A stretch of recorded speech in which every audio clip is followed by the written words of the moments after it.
Imagina só a cena, ter a missão de liderar um exército para uma batalha decisiva e, de repente, receber a ordem de diminuir suas tropas.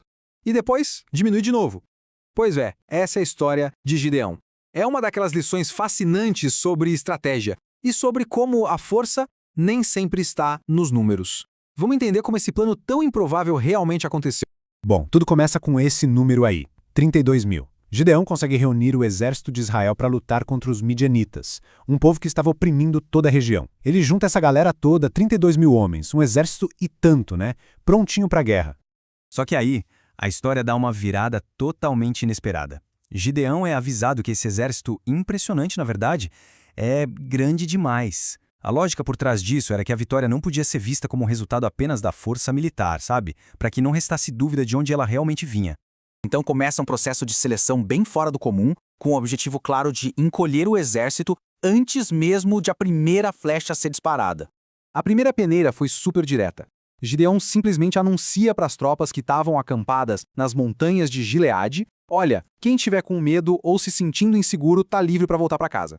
Sem perguntas, sem julgamento, simples assim. E o resultado? Foi uma coisa impressionante. 22 mil homens, mais de 2/3 do exército, aceitaram a oferta e foram embora. Restaram só 10 mil, mas, acredite, a seleção ainda não tinha acabado. Pois é, 10 mil homens ainda era considerado um número muito grande. A seleção final viria de um teste ainda mais esquisito: o jeito como os soldados bebiam água. A instrução que Gideão recebeu foi essa: levar os homens que sobraram para beber água, e a maneira como cada um deles bebesse ia determinar quem seria escolhido para a batalha.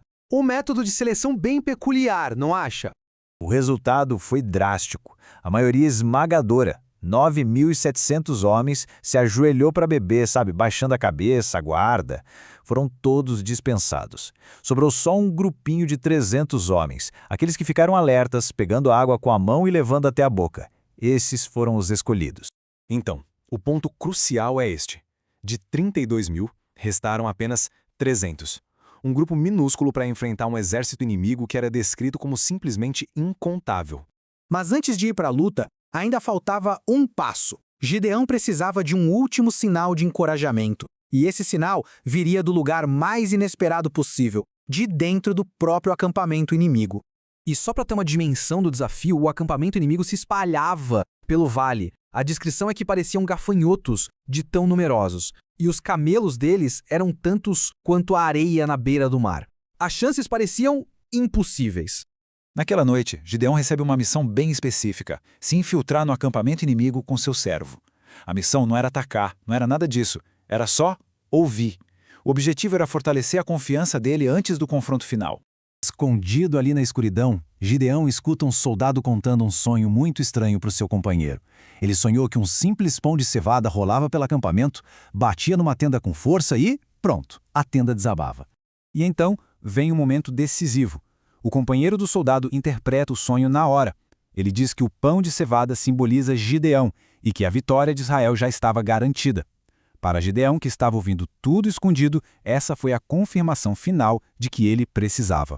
Com a confiança renovada, Gideão volta para o acampamento. Agora sim, era a hora de preparar seus 300 homens para a batalha com um plano de ataque, olha, totalmente fora da caixa.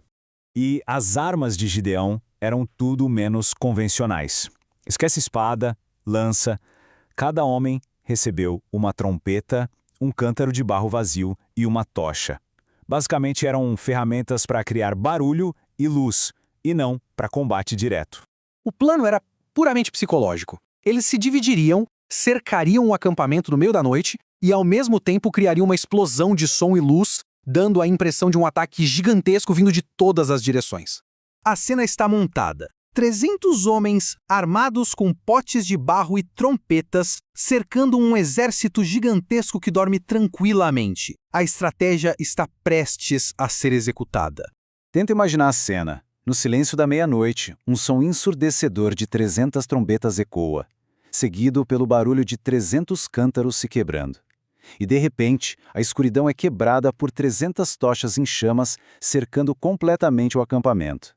E então o grito de guerra ressoa pelo vale, aumentando ainda mais o pânico e a confusão entre os midianitas, que acordaram no meio de um caos absoluto. A estratégia funcionou com uma perfeição incrível.